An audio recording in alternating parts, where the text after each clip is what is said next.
सिंध जो निहायत मानावारो निहायत अहम सुघड़ जंहिंजो नालो आहे खलील खोसो महफ़िल जो रंग नफ़क़त वधाईंदो उनजी सूह में इज़ाफ़ो कंदो पर अवां खे दाद ॾियण ते बि पंहिंजे लाइ मजबूर कंदो। ऐं गुज़ारिश कंदुसि त जनाब खलील खोसे साहब जिनके ते पाण अचनि ऐं अॼोकी हिन महफ़िल में पंहिंजो रंग पंहिंजी सुघड़ पाए।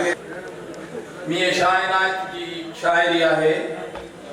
जबल जे हवाले सां सुरदेसी त ऊना घुना घाटियूं जित आॾा जाॾा लक ज़हरी बहरी बाज़ भरण में चलियो पाइन चक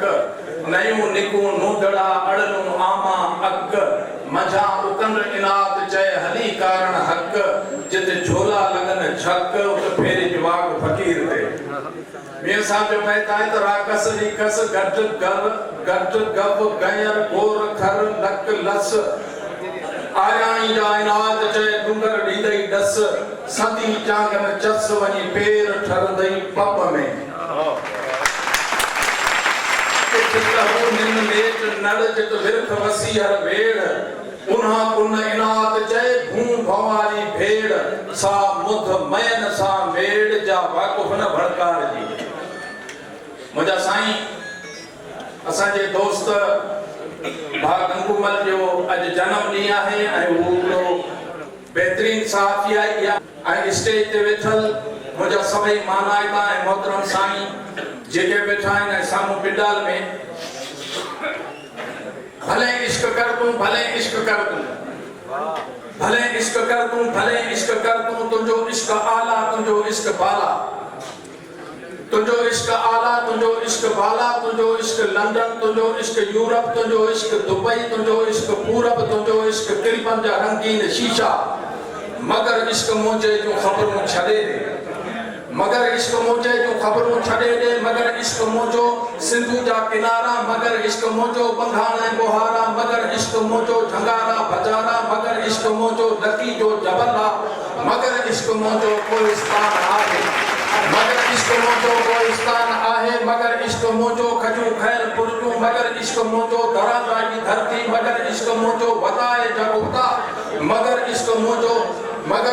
मुंहिंजो कारो झर जी चोटी मगर इश्क मुंहिंजो कारो झर जी चोटी मगर इश्क मुंहिंजो भॼाणी नदिया मगर इश्क मुंहिंजो ही जीजू जा झिरणा मगर इश्क मुंहिंजे जूं ख़बरूं छॾे ॾे मगर इश्क मुंहिंजे जूं ख़बरूं छॾे ॾे। जीअं त हिते हक़ ऐं सच जी ॻाल्हि पई हले गंगू साईं जे हवाले सां हिकिड़ो तमामु बहितरीन सहाफ़ी आहे जेको हक़ ऐं सच जे हवाले सां तव्हां दोस्तनि खे कुझु ख़बरूं तव्हां दोस्तनि खे दोस्तनि ॿुधायूं ऐं कुझु पाण ॿुधाईंदो। हक़ ऐं सच चवणु तमामु ॾुखियो कमु आहे। असां शाइरी में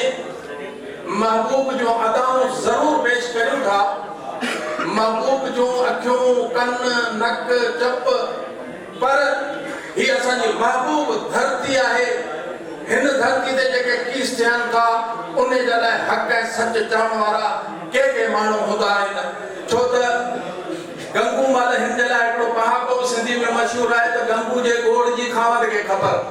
सो मुंहिंजा साईं ही जेको माण्हू आहे हक़ ऐं सच पियो लिखे तंहिंजे करे असांखे हक़ ऐं सच जी बि ॻाल्हि चवणी पवंदी त हिते नाला विकामनि था तुंहिंजा नाला विकामनि था मुंहिंजा नाला विकामनि था नदियूं नाला विकामनि था हिते नाला विकामनि था अञा ताईं न मां सम्झी सघियसि के राज़ रिंदनि जा अले छो महकदे में पुरकशिश प्याला विकामनि था हिते नाला विकामनि था विकाणा की न की हरगिज़ कैद जे पंध ससवी जा मगर हितलाक मारत में पियल छाला विकामनि था हिते नाला विकामनि था विकाणा की न की हरगिज़ कैद जे पंध ससवी जा मगर हितलाक मारत में रुको छाला विकामनि था दरो दीवार कुंडन ऐं कड़नि जी ॻाल्हि छॾ जाना अवल चाबियूं विकामनि थियूं पोइ ताला विकामनि था हिते नाला विकामनि था तुंहिंजा नाला विकामनि था। त अहिड़े नमूने सां असांजा के वरी अहिड़ा वॾेरा थिया आहिनि जो ही मुल्क सॼो वे करे हज़म भाउ वॾेरा तुंहिंजा कम ही मुल्क सॼो वे करे हज़म भाउ वॾेरा तुंहिंजा कम शुक्र ख़ुदा जो मेंबर थी इमदाद खाई डाकार ॾिनई ओगरायूं ॾिनई पेट खणी ॾंद खोटियई स्कूल खाई में बिल्डिंग खाई में फर्नीचर खाई में कंपाउंड वाल खाई में दरियूं दरवाजा भीम खाई में कुशर खाई में फलू खाई में सका तू खाई में भाटरजा भोगा भजलाई सुई के सती में पानी वाला कलावती बिजली खाई में खंभा खाई में वायरू खाई में ट्रांसफार्मर खाई में मीटर खाई में फिटिंग खाई में 0 60 100 मरकरी ट्यूबलाइट करंट खाई में रोड खाई में रास्ता खाई में पत्थरन वायरू ट्रकू खाई में झाड़ू बजरी खाई में मोरियू खाई में भरायू खाई में गुंजियू खाई में अगी कीड़ वाला ट्रैक्टर खाई में रूलर खाई में तू डामर जा डम बावरेरा तो जा कम हिंदू सजो में करे हरम बावरेरा पानी में पानी लगा दी पड़ो